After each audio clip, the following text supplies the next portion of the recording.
ప్రియమైన సహోదరీ సహోదరులకు ప్రభువు పేరిట వందనాలు. మీకు మీ కుటుంబానికి యేసుక్రీస్తు యొద్ద నుండి దీవెనలు ఆశీర్వాదములు మెండుగా కలుగునుగాక. ఈరోజు యేసుక్రీస్తు యొద్ద నుండి మీకు బంగారు మాట, దేవుని వాగ్దానము. కీర్తనలు 93వ అధ్యాయము 14వ వచనము. యెహోవా తన ప్రజలను ఎడబాయువాడు కాడు, తన స్వాస్థ్యమును విడనాడువాడు కాడు. దేవునికి మహిమ కలుగునుగాక. మన దేవుడైన యెహోవా ఉత్తముడు. ఆయన తనను ప్రేమించే ప్రజలను, తన మాట వినే ప్రజలను ఎన్నడూ కూడా ఎడబాసి దూరంగా వెళ్ళేవాడు కాడు, లేదా తన ప్రజలను ఎడబాసి దూరంగా వారిని నెట్టివేయువాడు కాడు. నా యొద్దకు వచ్చు వారిని నేను ఎంత మాత్రము త్రోసివేయను అన్న ప్రేమగల దేవుడు. దేవునికే మహిమ కలుగునుగాక. తన స్వాస్థ్యమును విడనాడువాడు కాడంట. అంటే స్వాస్థ్యము అనగా ఆస్తి, స్వాస్థ్యము అనగా భాగము. మరి తన స్వాస్థ్యము అని ఇక్కడ ఎవరిని గురించి ప్రభు మాట్లాడుతున్నాడు? దేనిని గురించి ప్రభు మాట్లాడుతున్నాడు? ఏ వస్తువు గురించి ప్రభు ఉద్దేశం ఇక్కడ ఉన్నది అంటే, అది స్థలమా, ఇల్లా, ఇంకేదైనా కాదు, కానీ తన జనులే తన స్వాస్థ్యము. దేవునికి మహిమ కలుగునుగాక. హల్లెలూయా. దేవుని ప్రజలే తన స్వాస్థ్యము, తనను ప్రేమించు వారే తన స్వాస్థ్యము, తన మనుషులే తన స్వాస్థ్యము. దేవుని బిడ్డ, ఈ వాక్యం వింటున్న నువ్వెవరివో తెలుసా? దేవుని స్వాస్థ్యమువు. దేవుడు నిన్నెన్నడూ చేజార్చుకోడు తెలుసా? దేవుడు నిన్ను ఎన్నడూ ఎడబాయడు తెలుసా? దేవుడు నిన్ను ఎన్నడూ విడువడు తెలుసా? దేవుడు నిన్ను ఎల్లప్పుడూ తన అరచేతిలో చెక్కుకొని కాస్తూ కాపాడుతూ ఉంటాడు. దేవునికి మహిమ కలుగునుగాక. హల్లెలూయా. దేవుని ప్రియ బిడ్డలారా, ఇంతగా మనల్ని ఎడబాయని దేవుణ్ణి, ఇంతగా మనల్ని విడువని దేవుణ్ణి మనం ఎంతగా ఆరాధించాలో ఒక్కసారి అర్థం చేసుకోండి. మనం ఎంతగా ప్రభువుకి విలువివ్వాలో ఒక్కసారి అర్థం చేసుకోండి. మనం ఎంతగా మన ప్రభువుని మన జీవితంలోనికి తీసుకొచ్చుకోవాలో అర్థం చేసుకోండి. మన జీవితంలో ప్రతి సెకండు ఆయన ఉండాలి. క్షణం ఆయనతో నడవాలి. ప్రతి క్షణం ఆయనతో నడవాలి. ఆయన సహవాసంతో నడవాలి. ఆయన వాక్యంతో నడవాలి. ఆయన ప్రేమతో నడవాలి. ఆయన మనసుతో నడవాలి. ఆయన చిత్తములో నడవాలి. ఆయన చిత్తానుసారంగా నడవాలి. మన ప్రభువు మనల్ని ఎప్పుడు చూసినా కూడా, ప్రభువు మనల్ని చూసినప్పుడు నా కుమారుడు నా ప్రవర్తన గలవాడు, నా కుమార్తె నా ప్రవర్తన గలది, నా హృదయం కలది అని దావీదును చూసి ప్రభువు సంతోషించిన రీతిగా మనల్ని చూసి ప్రభువు సంతోషిస్తే ఎంత బాగుంటుంది. ప్రభువైన యేసుక్రీస్తు యోహాను చేత బాప్తిస్మము తీసుకొని ఒడ్డుకు రాగానే ఆకాశము తెరవబడింది. ఆకాశము తెరవబడి పావుర రూపము వలె పరిశుద్ధాత్మ వచ్చి తన మీద వాలింది. అప్పుడు ఆకాశము నుండి మరలా ఒక స్వరం వినబడుతుంది. ఏమిటి అంటే, ఇదిగో ఈయనే నా ప్రియ కుమారుడు, ఈయన యందు నేను ఆనందించుచున్నాను అనేటువంటి ఒక స్వరము పరలోక రాజ్యము నుండి వినబడింది. ఆ స్వరం ఎవరిది? తండ్రి స్వరము. ఈ కుమారుడు ఎవరు? ఆయన కుమారుడు. ఈ కుమారుడు పేరేంటి? శ్రేష్టమైన కుమారుడైన మెస్సయ్య, రక్షకుడు, యేసయ్య అని పిలువబడే ఈ కుమారుడు మన రక్షకుడు. ఆ రక్షకుని బట్టి ప్రభు ఏం చేస్తున్నాడు? సంతోషిస్తున్నాడు, ఆనందిస్తున్నాడు. అదే మాట ప్రజలకు తెలియచెప్పుచున్నాడు. ఇదిగో ఈయనే నా ప్రియ కుమారుడు, ఈయన యందు నేను ఆనందించుచున్నానని పరలోకము నుండి స్వరము, ప్రభువు స్వరము వినిపిస్తోంది. దేవునికి మహిమ కలుగునుగాక. హల్లెలూయా.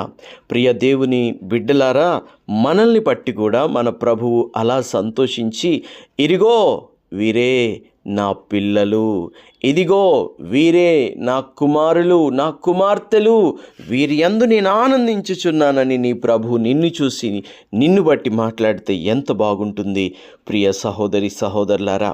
కాబట్టి దేవుని బిడ్డలారా, ఆయనను ఆరాధించండి, ఆయనతో నడవండి, ఆయన చెప్పినట్టుగా ముందుకు సాగండి.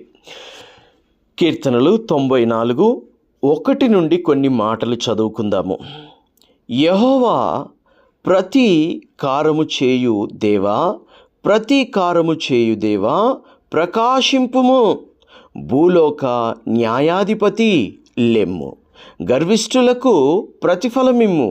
యెహోవా యెహోవా భక్తిహీనులు ఎంతవరకు ఉత్సహించుదురు? భక్తిహీనులు ఎంతవరకు ఉత్సహించుదురు? వారు వదరుచు కఠోరమైన మాటలు పలుకుచున్నారు. దోషము చేయు వారందరూ బింకములాడుచున్నారు.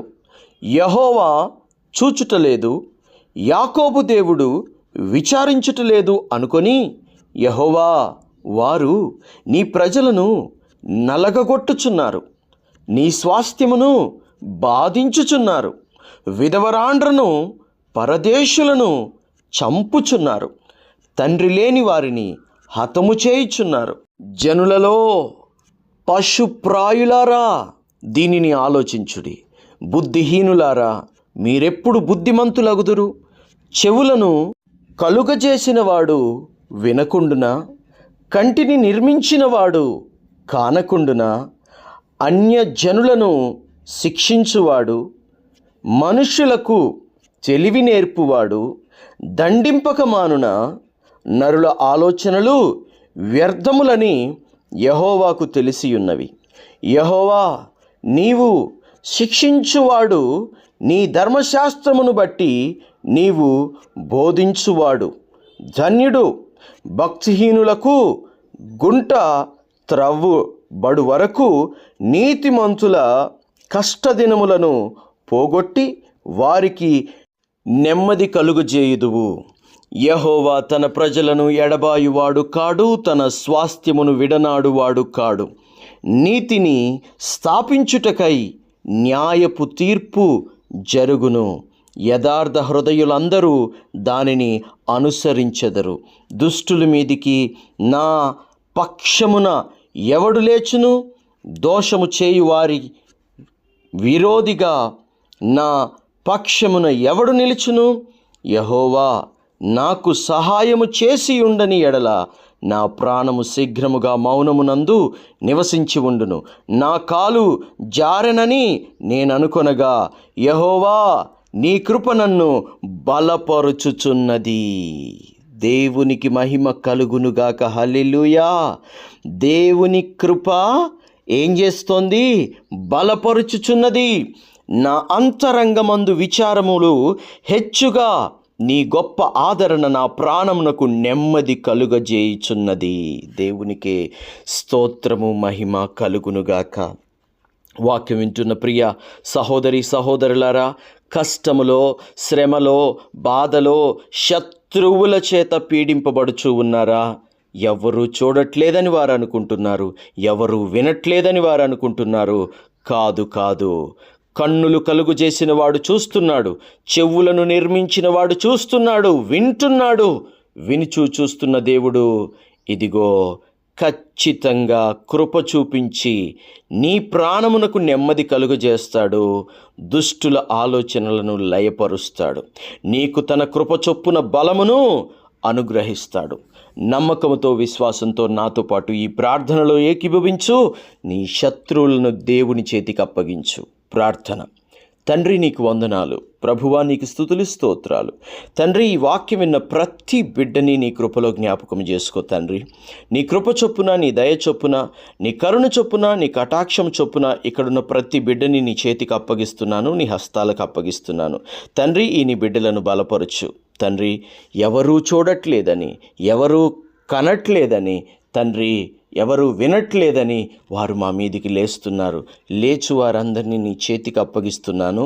నీవే వారిని చూసుకుంటావు, నీవే వారికి న్యాయం తీరుస్తావు, నీవే వారికి తీర్పు తీరుస్తావు, నీవే వారికి తగిన కార్యం చేస్తావని మేము నమ్ముతున్నాం. అయితే దేవా, మా ప్రాణములను నువ్వు విడువవని, మమ్ములను నువ్వు విడువవని, నీ స్వాస్థ్యం అంటే ఆస్తి కాదని, నీ స్వాస్థ్యం అంటే మేమే అని ప్రభువా మేము గుర్తెరుగుతున్నాము. తండ్రి, ఈ లోకంలో మేము ఆస్తి అంతస్తులను ప్రేమిస్తాం, కానీ నిన్ను స్వాస్థ్యముగా చేసుకుంటే ఎంత బాగుంటుంది ప్రభువా. ఏమీ లేని మమ్ములనే నువ్వు స్వాస్థ్యంగా చేసుకున్నావే. సమస్తమునకు అధిపతివి, సమస్తమునకు దేవుడవు, సమస్తమునకు సర్వాధికారివైన నిన్ను మేము అధిపతిగా చేసుకుంటే మాకెంత ఆశీర్వాదము, మాకెంత దీవెనకరము. తండ్రి, మా ప్రతి విషయంలో ప్రభువుగా, తండ్రిగా, దేవుడిగా మీరే మాకుండండి. మీ కృప మాకు నిత్యము కావాలి. సహాయము చేయండి. మీ కృప చొప్పున, మీ దయ చొప్పున మమ్మల్ని నడిపించి బలపరచుమని, కృపకు పాత్రులనుగా ఎంచమని యేసుక్రీస్తు శ్రేష్టమైన నామములో ప్రార్థన చేయుచు ఉన్నాము తండ్రి. ఆమేన్. దేవుడు మిమ్మును చల్లగా దీవించి ఆశీర్వదించును గాక. ఆమేన్.